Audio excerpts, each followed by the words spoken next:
হে ভাই লোক, welcome to my new another video. আজ আমি এই ভিডিওতে আপনাদের রঘু ডাকাতের যে লাস্ট ট্রেলারটা রিলিজ করেছে দুদিন আগে, সেটাকে আপনাদেরকে রিভিউ করে শোনাবো। তো রিভিউতে আমি সরাসরি চলে যাই।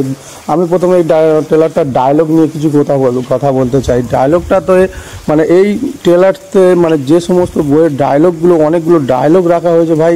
ডায়লগগুলো একদম গুজবম ভাই। ট্রেলারটা আমি ফোনে দেখছি, মারাত্মক লাগছে। সত্যি বলতে বনের বাঘ কোনো দিন রাস্তার কুত্তার হাতে মরে না, তাদেরকে চিড়ে রেখে দেয়।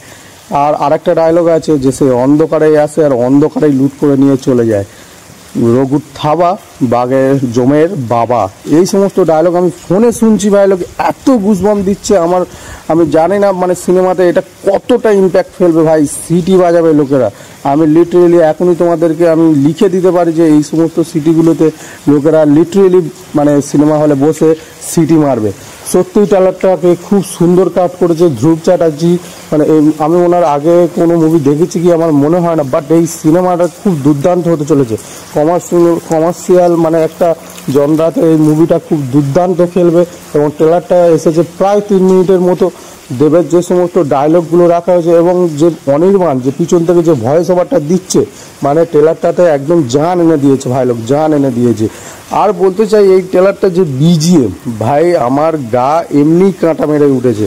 এই ট্রেলারটাতে যে বিজিএমগুলো আছে না, ট্রেলারটা একদম মারাত্মক করেছে। ইদিকা পল এবং সোহিনী কিছু ডায়লগও রাখা হয়েছে যে জন্মেছি ভালোবাসবো মরে যাবো।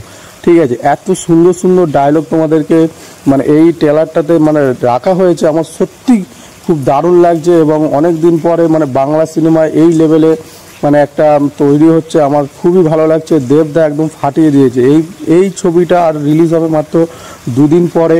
আর যত সম্ভব বোঝা গেল যে অনির্বাণের ক্যারেক্টারটা এখানে কোনো আইনজীবীর ক্যারেক্টার হতে পারে। এবং তোমার এই মুভিটা বেস করবে আমাদের যে নীল চাষ হয়েছিল না, নীল বিদ্রোহ, ওর ওপরেই বেস করে সিনেমাটি হতে চলেছে যতদূর মানে জানতে পারলাম। আর ভাই লোক একটা সিনে মানে প্রায় 2 মিনিটের পরে দেখা যাচ্ছে যে দেবদা মরে যাচ্ছে। কেউ পিছনতে তাকে ছুরি মারছে এবং সে সেখানে মরে যাচ্ছে। বাট সেই সময় যে ডায়লগটা আছে না যে বনের বাঘ কোনোদিন রাস্তার কুকুরের হাতে মরে না, হতে পারে হয়তো দেবদা ওখান থেকে বেঁচেও যেতে পারে, এমন হতে পারে এখানটায় দেবদার ডবল ক্যারেক্টার আছে। ঠিক আছে, হু গেস, এইটা আমি তোমাদেরকে সরাসরি বলতে পারছি না যে কি হতে পারে, কিন্তু তোমরা মানে গেস করতে পারো আমার কমেন্ট বক্সে এসে যে এটা কি হতে পারে, যে ডবল ক্যারেক্টার হবে নাকি এখানেই দেবদার ডবল এখানটায় একটা দেবদার মানে গল্প শেষ, আরেকজন আসতে পারে। ঠিক আছে, ডবল ক্যারেক্টার বা মরে গিয়ে আবার বেঁচে আসতে পারে।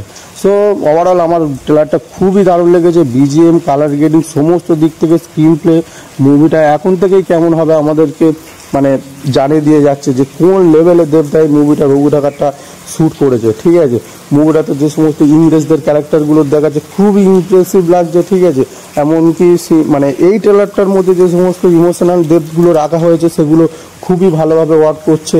এবং আর যে সমস্ত ইনগ্রেডিয়েন্টসগুলো রাখা হয়েছে তোমার যেমন সমস্ত বিজিএম বলো, যে ওই যে মানে যে একটা বিজিএম শুনতে পাচ্ছ না, তারপর যেটা গান দিয়ে যে বিজিএমটা মারাত্মক হয়েছে ভাই, মারাত্মক লেভেলে। ঠিক আছে, আমি তো ওয়েট করে আছি ভাই 25 তারিখে ফার্স্ট ডে ফার্স্ট শো দেখবো এটা।